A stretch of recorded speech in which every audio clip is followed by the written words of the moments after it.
Estamos informando seus seguidores que você iniciou um vídeo ao vivo.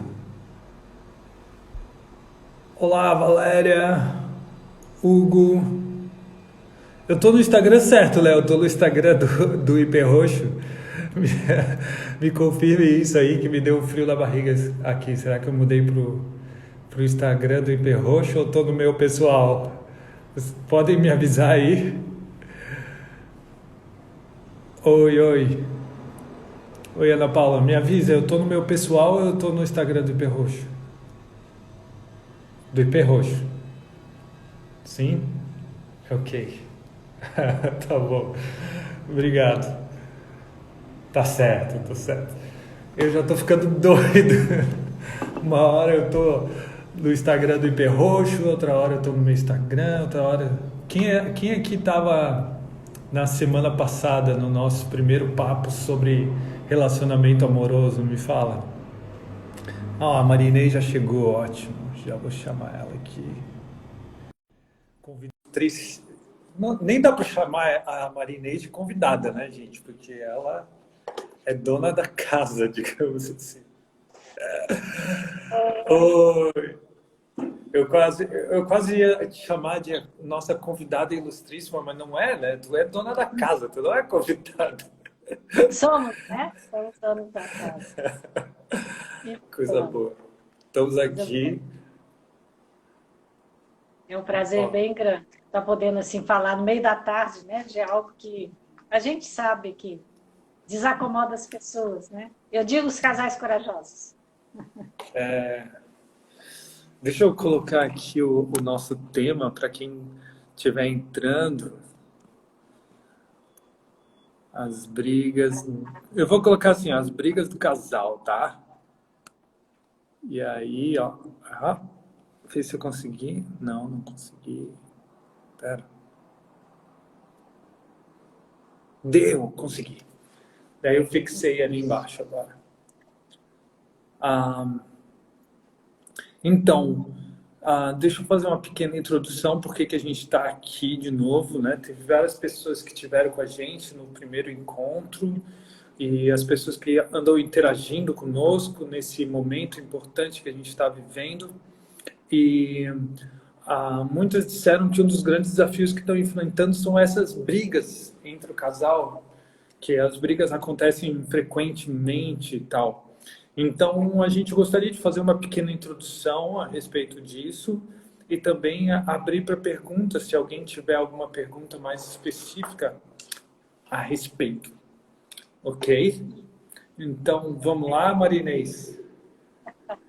Então, quando nós começamos a falar um oi para vocês, né? E eu falei brigas no casal, né? Isso tem a ver com casais corajosos.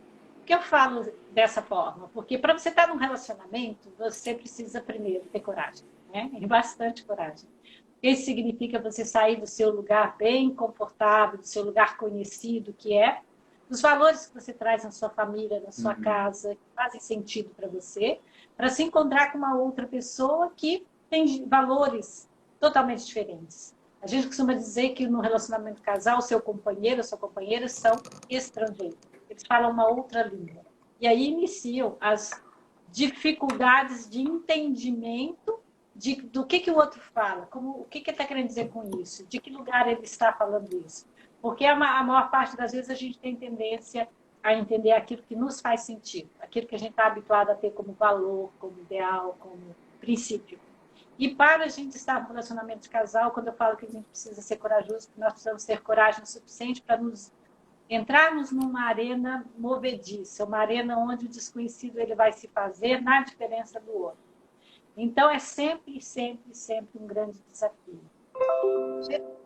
Não foi diferente comigo, eu sou casada, vamos fazer 40 anos de casado esse ano, agora em dezembro, então não é diferente com o Paulo, não é diferente com você que está aí, querendo saber como é que o relacionamento pode dar certo.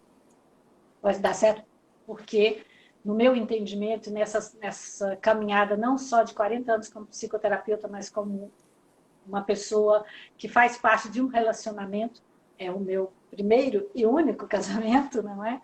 a gente precisa tomar uma decisão. A gente costuma dizer que para permanecer no relacionamento, nós precisamos tomar uma decisão. Uma decisão de amar o outro exatamente como ele é. E isso é um grande desafio, porque isso vai mexer com as nossas próprias fronteiras, os nossos próprios limites.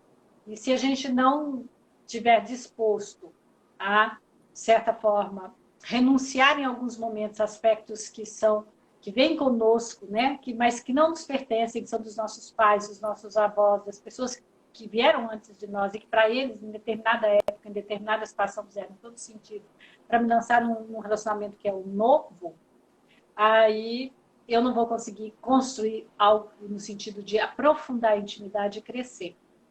E a briga, como é que ela aparece nessa relação? Ela aparece porque a gente briga porque a gente está fixado e a gente quer defender o nosso princípio, nosso ponto de vista, aquela forma como que eu vejo. A nossa Eu quero opinião. me outro. Exato, é o nosso lugar.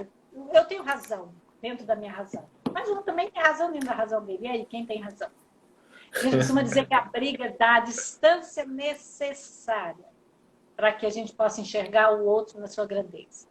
Então, repete isso, repete isso, repete isso. Exato, a briga concede ao casal a distância necessária para que o outro possa enxergar o outro, né? Com o distanciamento necessário para que você possa enxergar a grandeza do outro. Você possa, de verdade, enxergar o que dói ao outro, ou o que tem de abundância e de força na vida do outro, que vai contribuir para o relacionamento.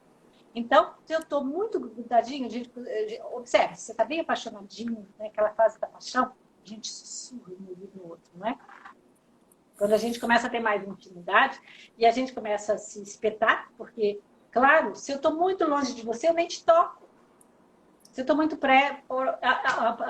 próximo, a possibilidade de eu pisar no teu pé, a possibilidade de eu te cutucar, de eu, sei lá, falar muito perto do teu ouvido, de me incomodar é muito maior, não é? E só a intimidade a gente só alcança na proximidade. Mas a proximidade também nos dá a possibilidade do afastamento bom necessário, para que a gente retome o aspecto da sua individualidade, da sua subjetividade, da subjetividade do outro, e aí a gente possa reiniciar. Mas não existe um reinício se não existe um respeito ao outro. Então, a gente não deve se assustar com as brigas, mas nós devemos olhar para as brigas como possibilidades. De, em algum momento, a gente se tocou, se feriu, e aí eu sei agora que isso fere você. Eu sei que quando eu falo determinadas palavras para você, porque eu dei o distanciamento necessário, eu vi que tocou em você. Talvez eu não entenda por quê, mas eu estou vendo, eu sei. E aí eu tomo uma decisão. Eu tomo decisão de amar você como você é. Não é? Exato. Olha só que legal, Inês, que tu estás falando, porque me deu um insight te ouvindo, assim, a respeito de que a gente, muitas vezes, a gente quer entender o outro, mas a gente não precisa entender o outro, né? Sim. Se ele é realmente alguém que vem de uma outra galáxia, às vezes parece, né? Eu não preciso entender o outro. A única coisa que eu preciso é realmente olhar para o outro e aceitar agora. Como tu disse, na briga eu tenho a chance de ver que o outro tem prioridades diferentes das minhas. Então eu vejo a diferença, eu conheço algo que eu não conhecia até então do meu parceiro, da minha parceira. Com certeza. Isso mesmo, Paulo. É bem... E a gente luta muito para querer ser compreendido, né? Tem pessoas que têm essa ilusão de que vão encontrar um amor que a pessoa vai se sentir completamente compreendida pelo outro e tal, que, né? Alguém que me entenda. Sim, e eu escuto muito, não sei se você também, a minha alma gêmea. Não é? A minha alma gêmea. Às vezes eu pergunto, e que você entende por alma gêmea? Né? Porque se eu vejo um casal de gêmeos, de irmãos gêmeos, eu os vejo brigando o tempo inteiro. É verdade. Porque eles se complementam em muitas coisas, eles gostam muito, mas para poder ter sobrevivência dentro do sistema familiar deles, eles vão ser literalmente diferentes um do outro, para poder ter espaço ali.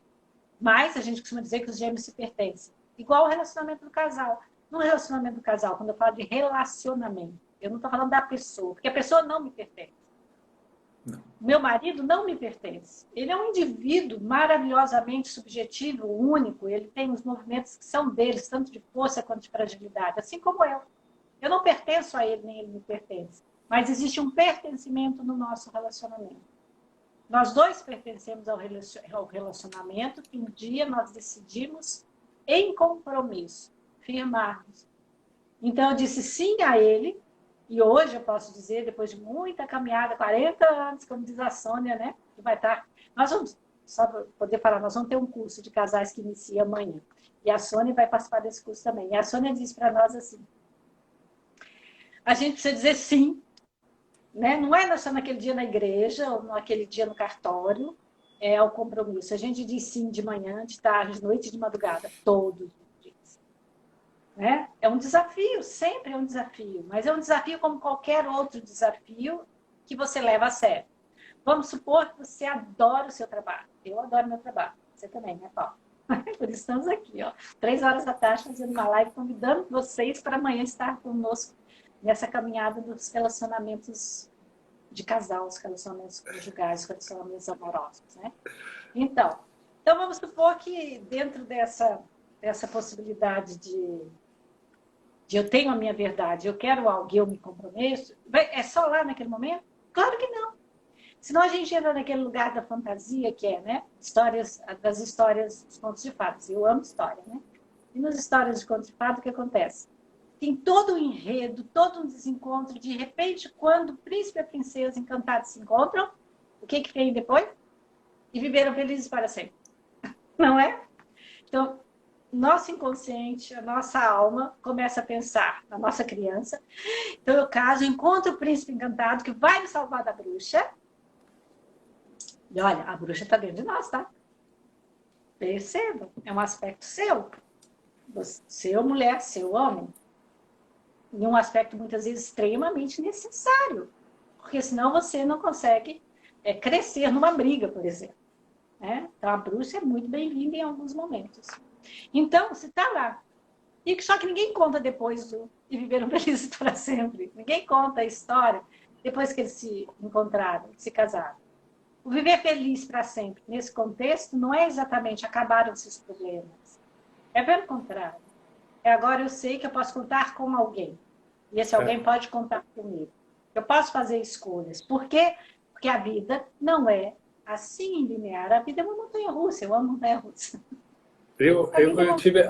Eu vou contar algo pessoal aqui.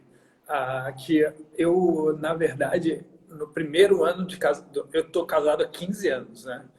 Mas no meu primeiro ano de casamento, eu tinha certeza, eu acordava quase todo dia com a certeza que o casamento ia acabar.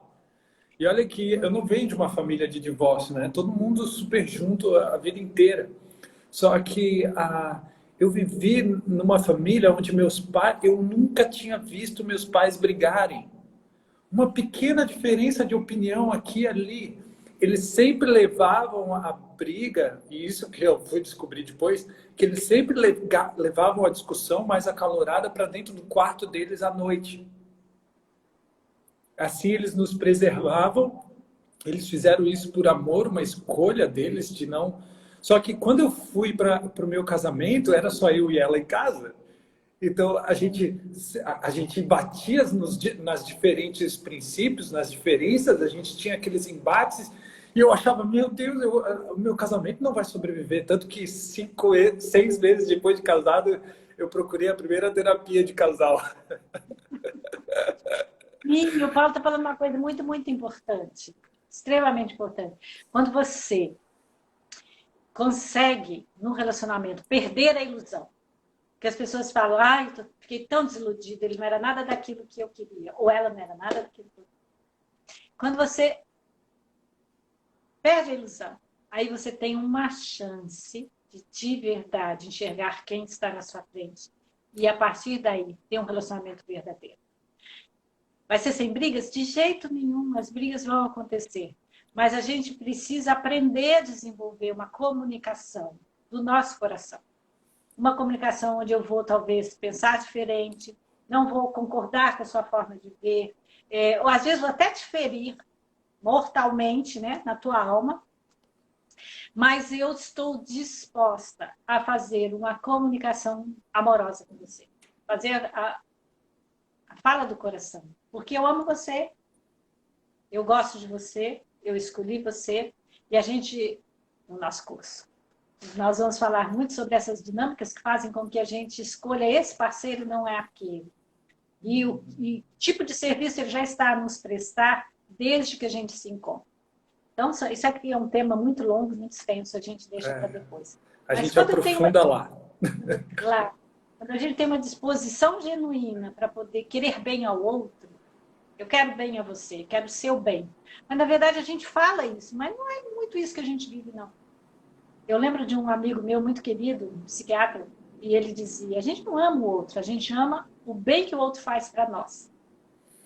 Achei muito interessante quando ele fala isso, porque sim, eu consigo falar eu amo você quando ele está fazendo bem, quando está trazendo presentes, trazendo... Meu marido é muito amoroso, muito cuidadoso, trouxe uma água geladinha para mim. Quando ele está a me servir, concordando comigo, está tudo certo. Aí eu amo, né? Agora, quando ele discorda de mim, já não amo mais, né, Paulo? Assim, vamos dizer, não vai dar certo. E Paulo trouxe uma coisa muito interessante, que é essa percepção de que quando eu entro com tanta ilusão, meus pais nunca brigaram na frente do outro. Nossos pais também, né, a gente os via como casal 20, né? Então, perfeitos. Mas é a nossa ilusão infantil, que idealiza também o relacionamento dos nossos pais e que não alcança tudo que está por trás, né?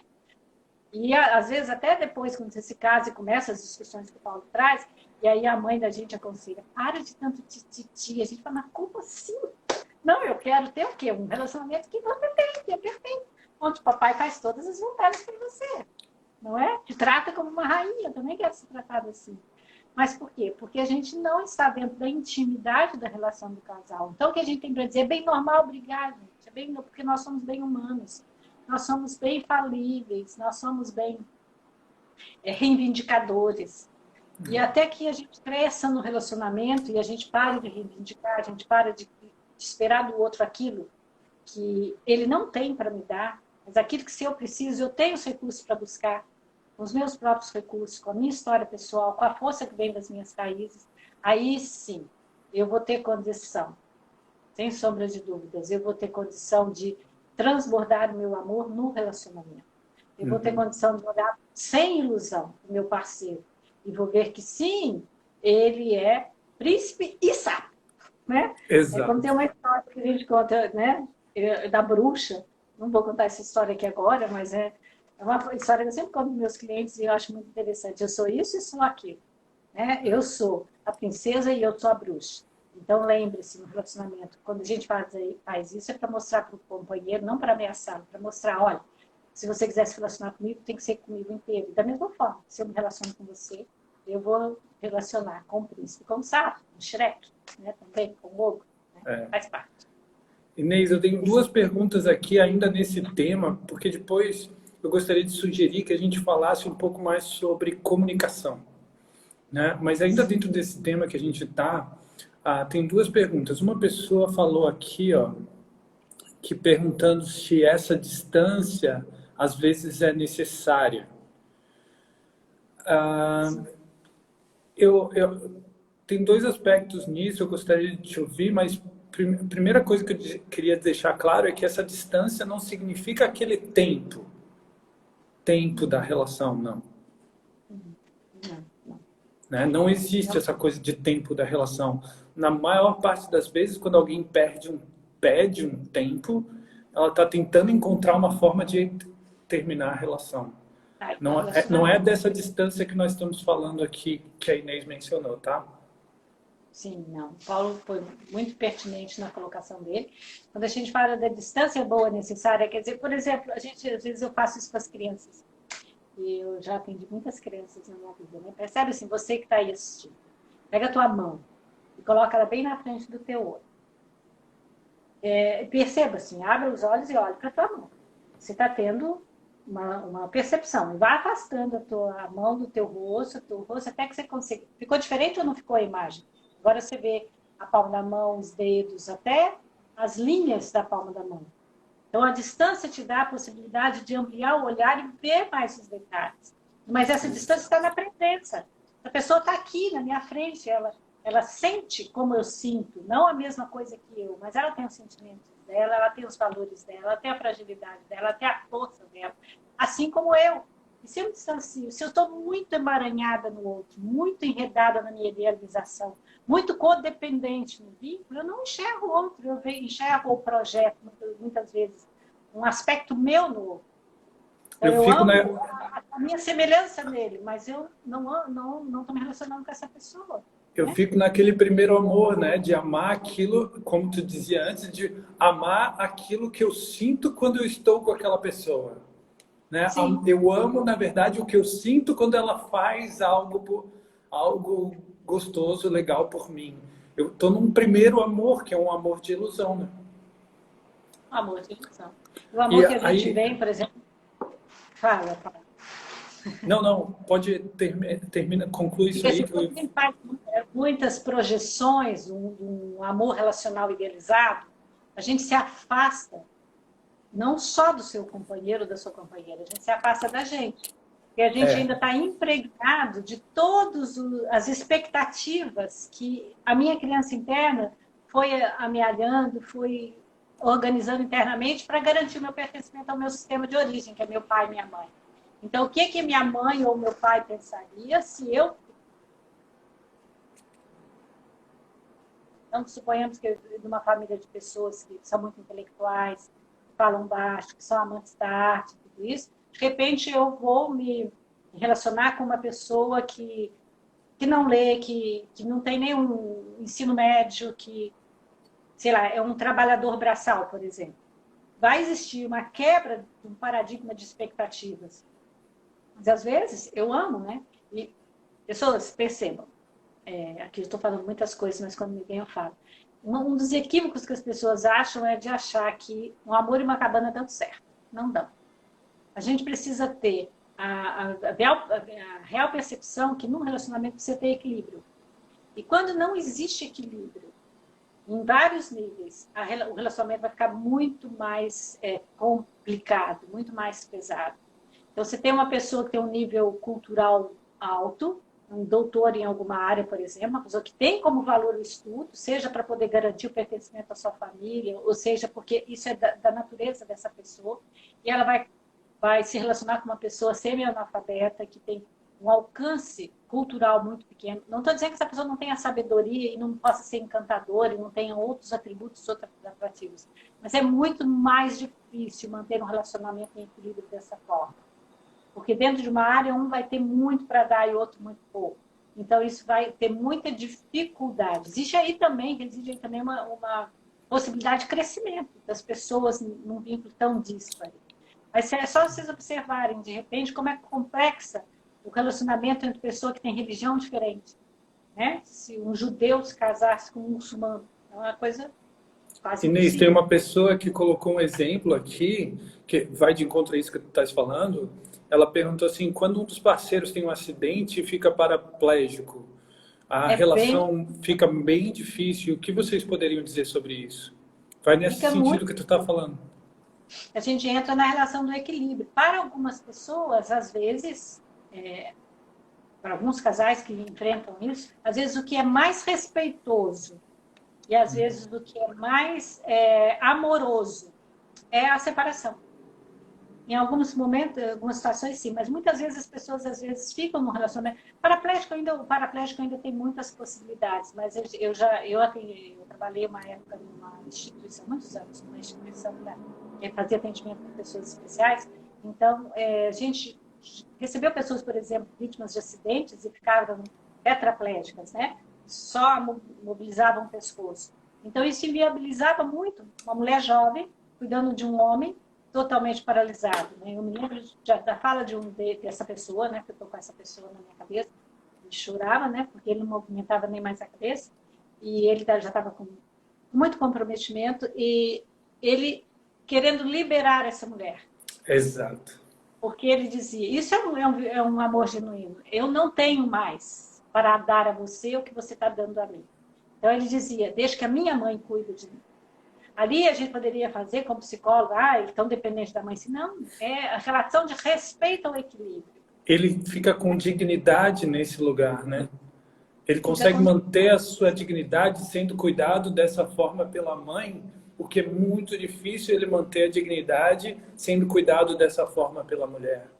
Com certeza. Agora, na paraplegia, existem muitos recursos que podem manter ainda o equilíbrio.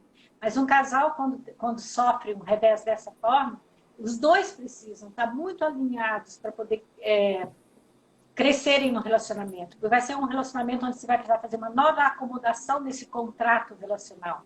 Onde você vai precisar perceber que agora você não tem mais, por exemplo, um homem ou uma mulher que vai andar com as suas pernas ou que vai ter uma independência psicomotora, né? Que era o que você admirava, por exemplo.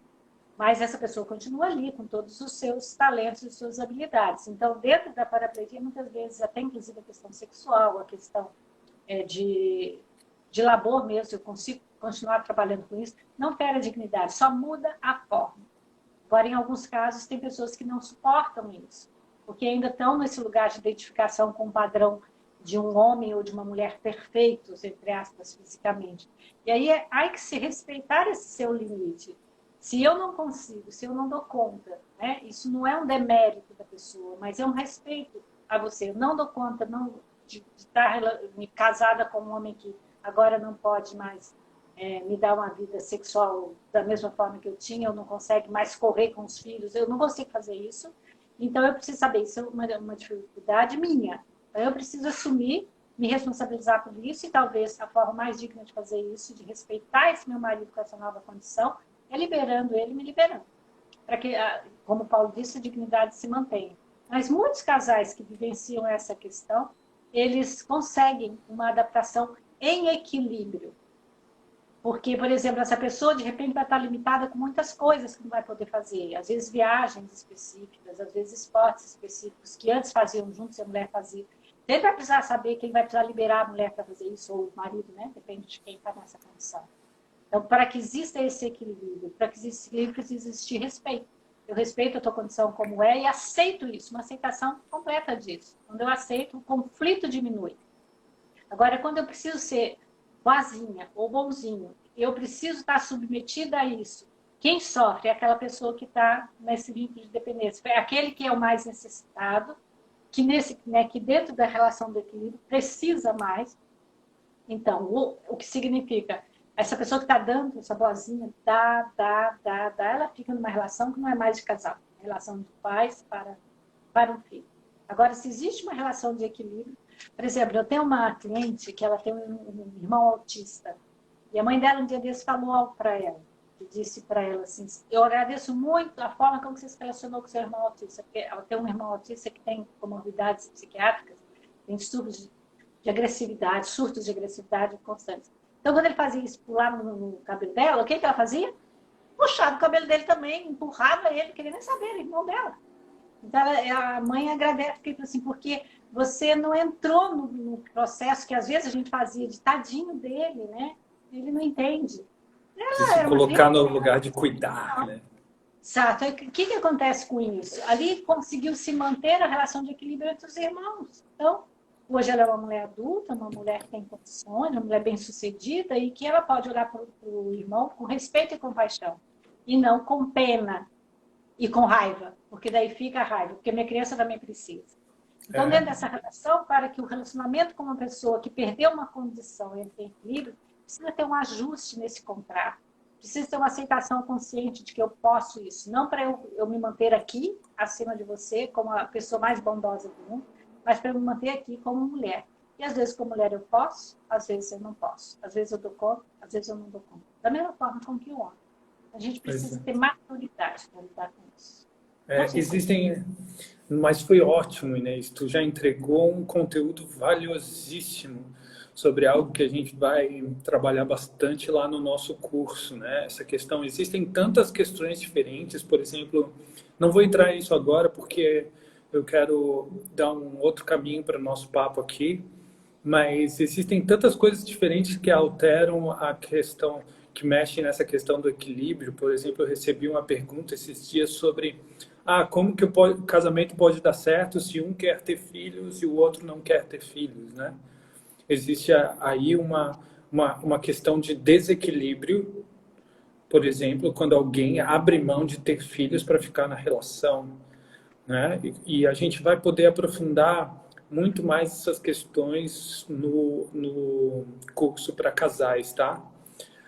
Inês, completando essa parte, para a gente poder seguir um pouco adiante, uma pessoa fez uma pergunta que eu acho bastante válido com o que a gente estava falando um pouco anteriormente.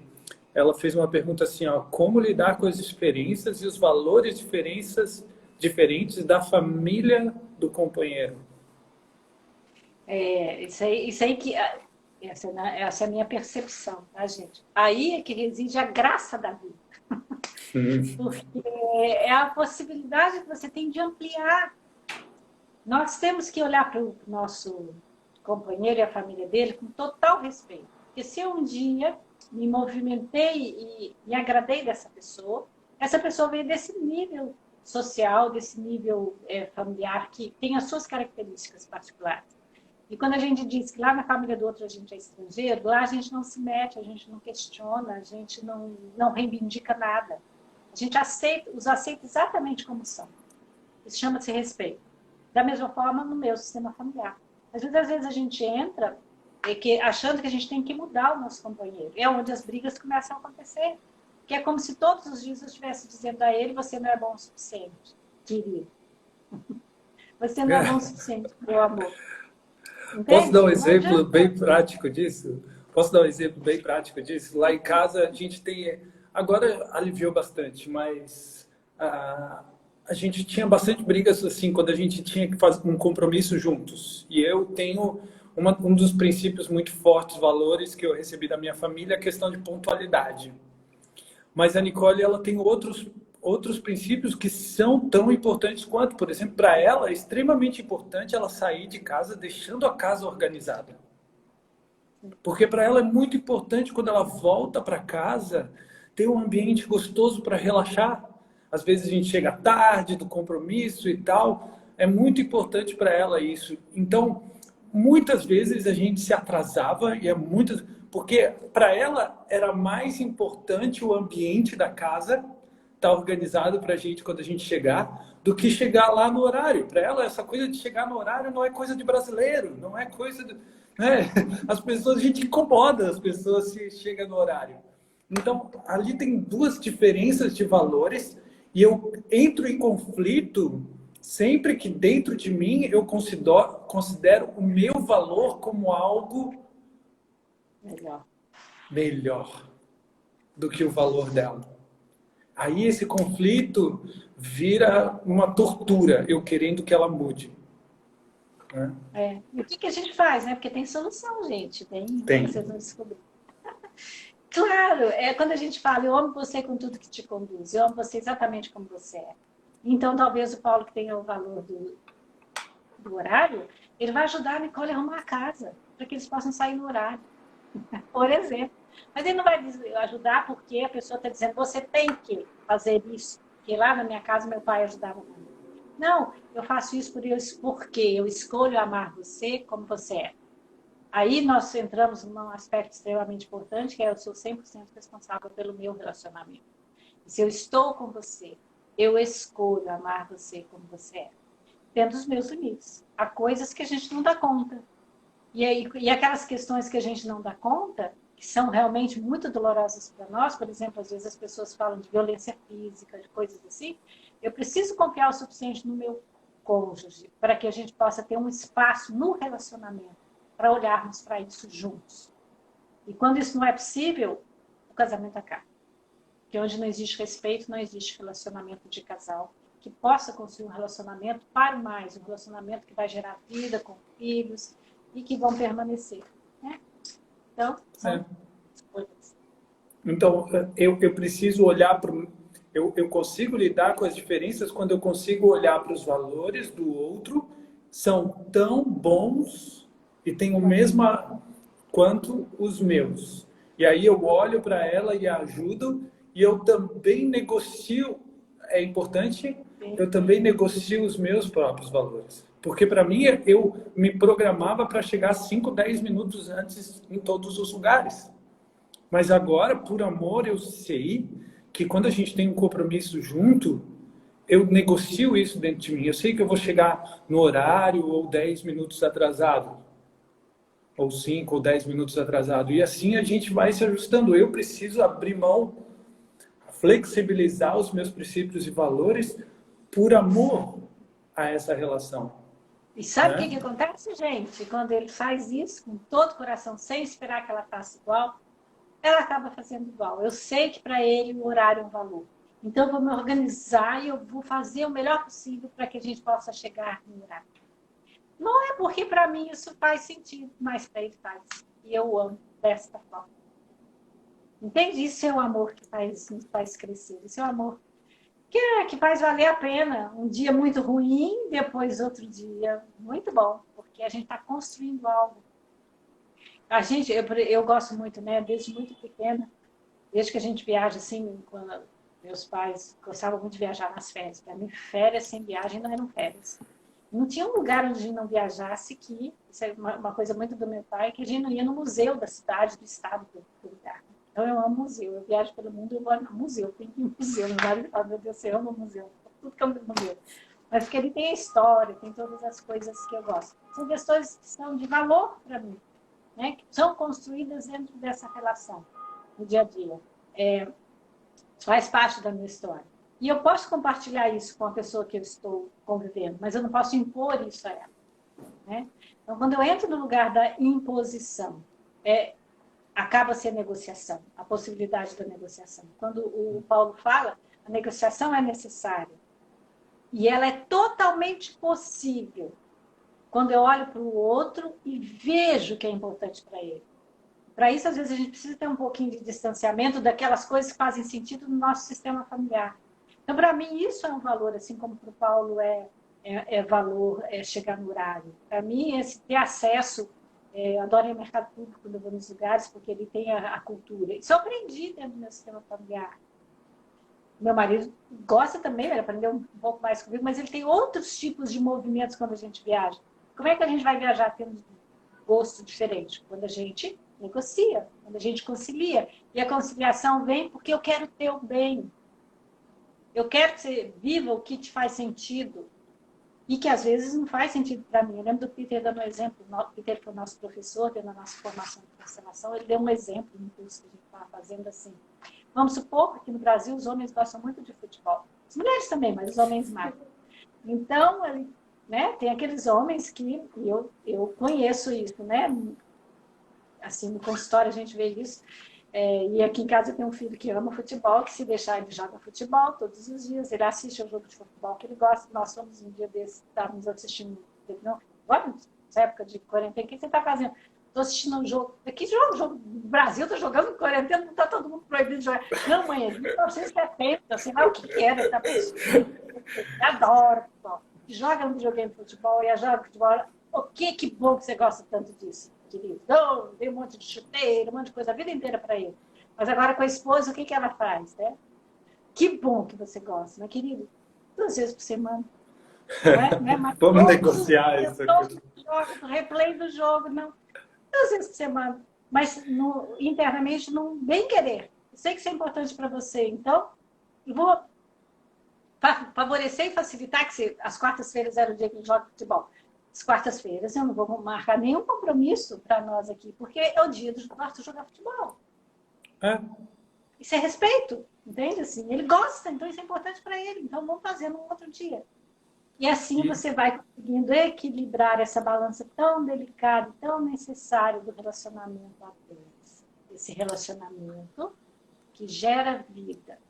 Relacionamento que possibilita que a humanidade continue. É no seu amor que isso acontece. No amor de vocês dois.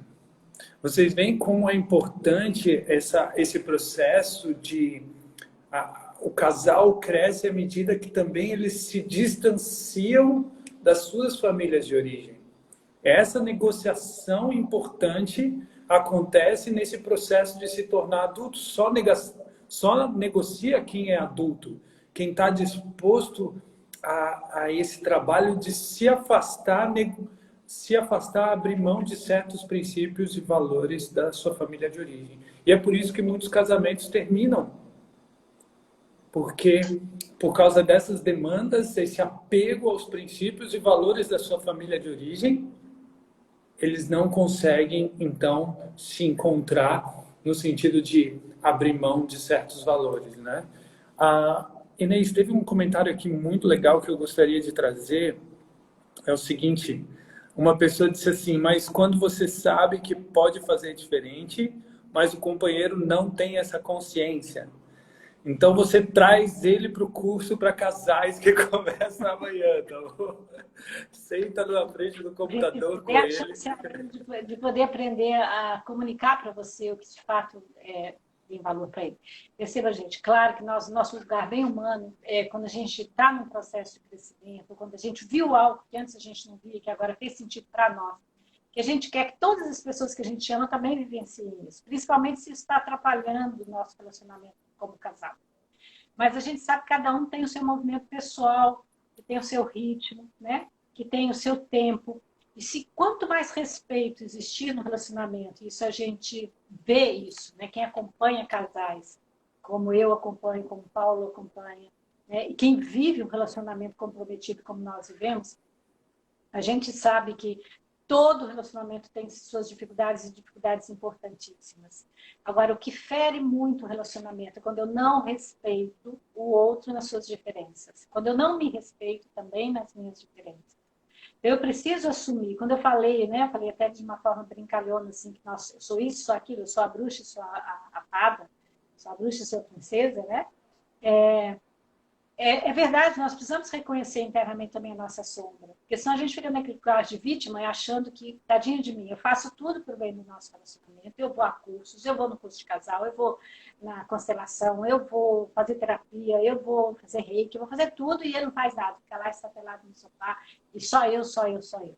Aí já existe um desequilíbrio. E a gente começa a falar, eu sou boa, eu sou maravilhosa, mas com o discurso dizer, eu sei que eu também não sou perfeita. Mas aqui no coração eu sinto que sou porque estou fazendo tudo e você não. E ao mesmo tempo, o que a gente faz? Você deveria isso, isso, isso, isso. Quando eu estou fazendo isso, a relação não é mais essa. A relação é assim, de cima para baixo. Como se eu fosse a mamãe ou o papai, que estivesse orientando essa pessoa, como se ela fosse uma criança pequena, que está sob a minha responsabilidade, orientando como ela tem que se comportar. Não, no relacionamento não é isso que acontece. Aí a gente entra um pouco na comunicação, né? A gente precisa saber comunicar para o outro quais são as minhas facilidades, as minhas dificuldades, os meus limites, os meus conflitos, que é meu, né? E eu, em confiança, eu mostro para ele, eu revelo para o meu companheiro, para a minha companheira.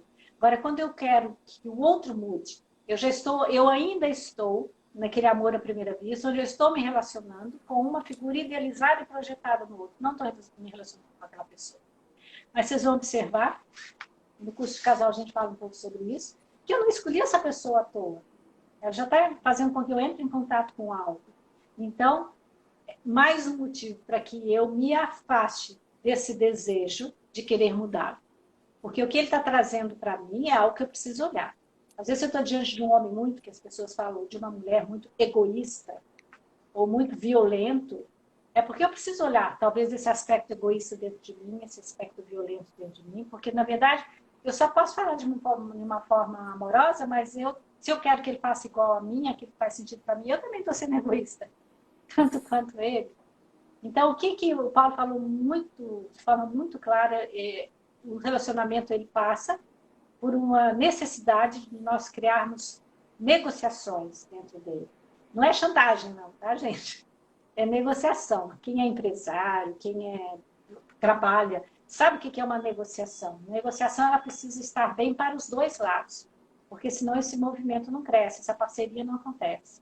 E eu quero, se eu quero o meu bem, eu quero o bem do outro, a abundância pode vir. No relacionamento não é diferente, principalmente quando o relacionamento tem vida que vem desse relacionamento. Se a gente tem filhos, nossa responsabilidade é muito grande quando a gente se une ao outro, num primeiro momento, talvez por prazer, mas que desse prazer resulta vida. A gente precisa ser muito responsável por isso. Não podemos ser negligentes nesse vínculo. Existe um princípio dentro da comunicação que nós estamos sempre nos comunicando. né? E nós estamos sempre comunicando, só que muitas vezes a gente não sabe o que o outro está compreendendo da nossa comunicação. E é necessário, então, porque o outro, a gente vem falando desde o começo da live, o outro vem de uma família diferente, vem de um padrão diferente de comunicação, com princípios, valores diferentes. Então, de uma forma adulta, eu tenho que sair do meu lugar, por exemplo, eu demonstro meu amor porque eu estou sempre elogiando o cabelo dela, eu estou sempre elogiando a pele, eu estou elogiando a roupa que ela escolheu e tal. E eu estou na ilusão de que eu sou uma pessoa excelente de comunicar meus sentimentos e meu amor por ela. Só que eu não estou verificando se ela está compreendendo isso. Para ela, isso não chega. Ela não está no auditivo. Às vezes, ela precisa ver eu consertando algo da casa, eu ajudando ela a arrumar algo da casa, ou preparando um café da manhã, algo concreto do que palavras, porque as palavras não atingem o canal de comunicação que faz ela se sentir amada. E vice-versa, né? Eu estou falando eu em relação à mulher, mas pode ser de um homem de uma mulher em relação ao homem. Tu precisa, para uma boa comunicação, tu precisa estar sempre verificando, já que o outro é tão diferente, é esse universo diferente que você precisa verificar se a sua mensagem está chegando lá. A gente às vezes fica na ilusão de que a gente está demonstrando todo o nosso amor, mas a gente não está verificando se aquilo é realmente de uma forma que o outro está compreendendo. O que o Paulo está falando é tão pertinente. Eu me lembro de ter atendido um casal em que o homem tinha essa facilidade de expressão e abraçar, ele já estava o tempo inteiro falando gato, isso, linda, e ela se afastava disso. E ele dizia, eu não entendo por que ela faz isso. Todas as mulheres gostam de ser vistas, elogiadas, tocadas, desejadas, e ela... Então, ela não via, por exemplo, para ela, dentro do lugar, do valor familiar que essa pessoa tinha, esse tipo de abordagem, de demonstração de carinho, era assédio. É como se essa pessoa só desejasse fisicamente a ela e não a visse na natureza dela. Então, ela rechaçava isso, e isso criava um atrito entre o casal. Então, assim, isso que o Paulo fala, verifique, vamos ver, é desse jeito que eu consigo alcançar. Às vezes, ela ficava muito mais feliz quando ele, sei lá, de forma muito discreta, deixava um chocolate na mesa do trabalho dela. Ela não se sentia exposta, nem se sentia invadida, mas se sentia vista. Então, esses pequenos detalhes que fazem toda a diferença na relação do casal. Então, por exemplo, eu me lembro, a gente até brinca um pouquinho sobre isso, né? Meu marido ama doce, né? Então, quando eu quero agradar meu marido, eu sei que se eu trago um doce para ele. É tanto que a gente diz, vou levar doce pro Beto, né? Todo mundo vai falar, leva doce pro Beto. Porque a gente trabalha muito, né? E às vezes nossas esposas e maridos, às vezes eles ficam, e porque nos apoiam, que entendem que isso é valioso para nós, às vezes eles ficam nos esperando muito tempo, né? Então, o que a gente faz, que é a lei da compensação do equilíbrio? Eu vou levar algo que tem um significado para ele. Às vezes nem o doce é suficiente, mas, na maior parte das vezes, pelo menos, alegra um pouquinho o coração dele. E quando alegra o coração dele, alegra, não é? Isso. Então, pare para pensar, sabe? A gente está tão preso no egoísmo da criança, né? De querer ser amado do jeito que a gente é. Mas pare para pensar agora num exercício bem prático. Será que eu sei o que realmente faz o meu parceiro, minha parceira, se sentir amado?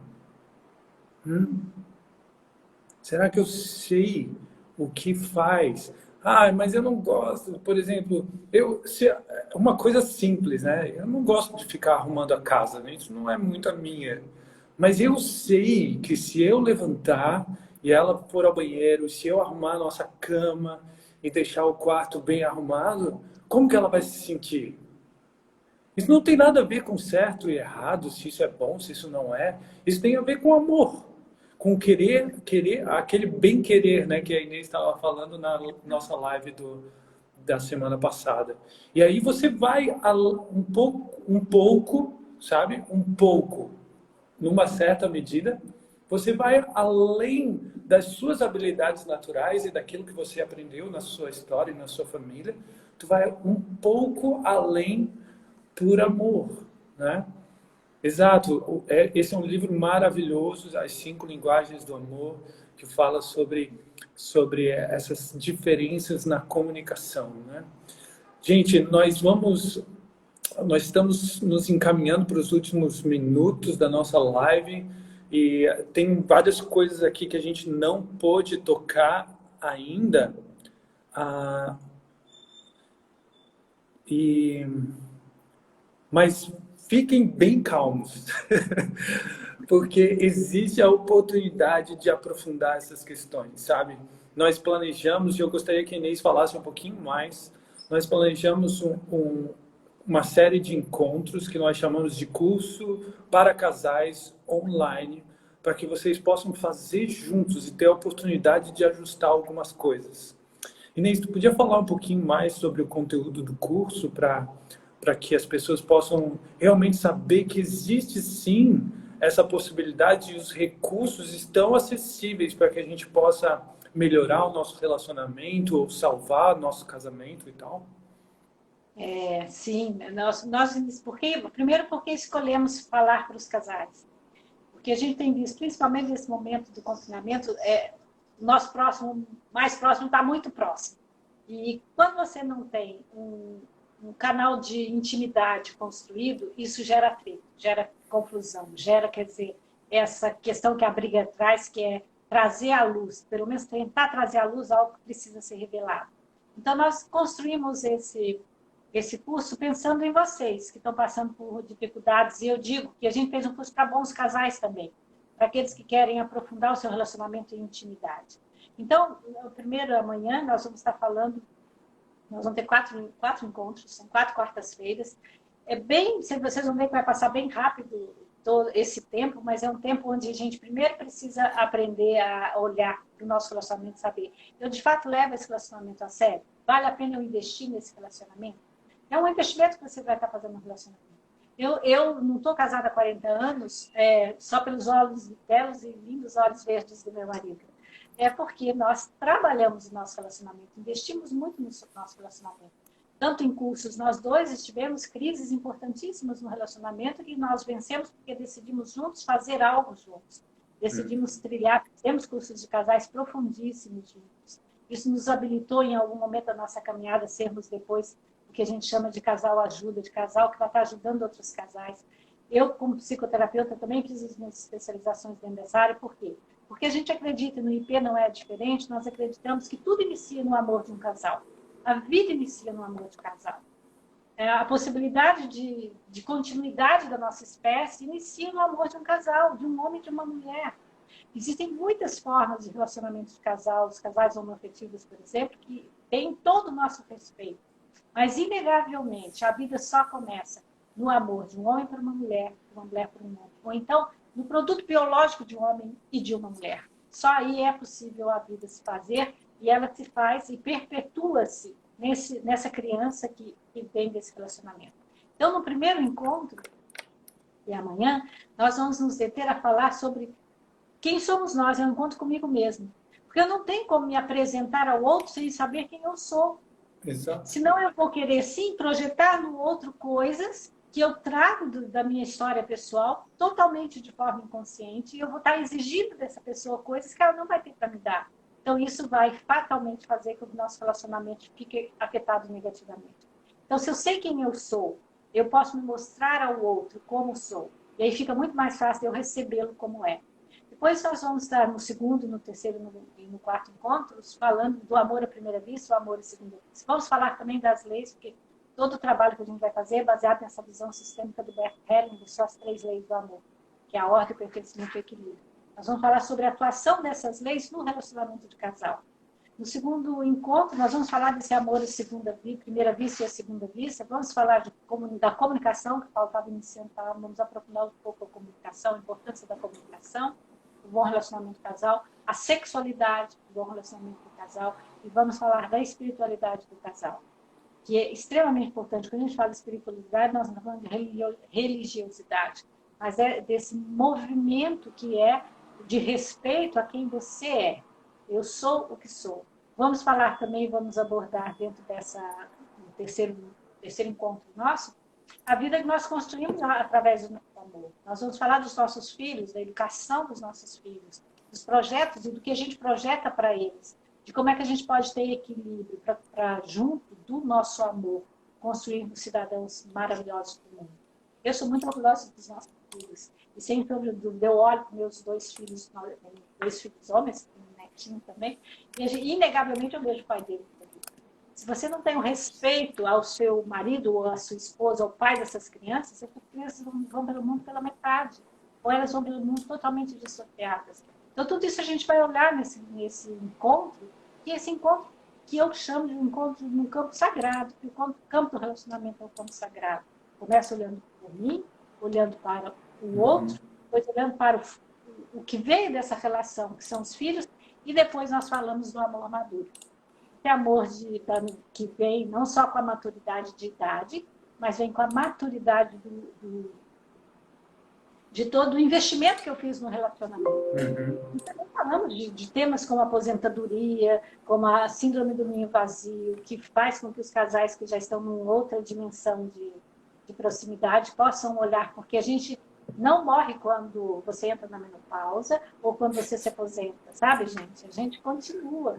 E a gente continua com uma força e um conhecimento e uma quietude interna, no bom sentido, que não é a acomodação, impressionantes. Só quem é reverente a tudo que viveu consegue ter saúde nesse processo. Então, para quem conhece o Bert Hellinger, né, com 93 anos, a gente via a atuação dele maravilhosa no mundo, a capacidade criativa dele, todo o legado que ele nos deixou.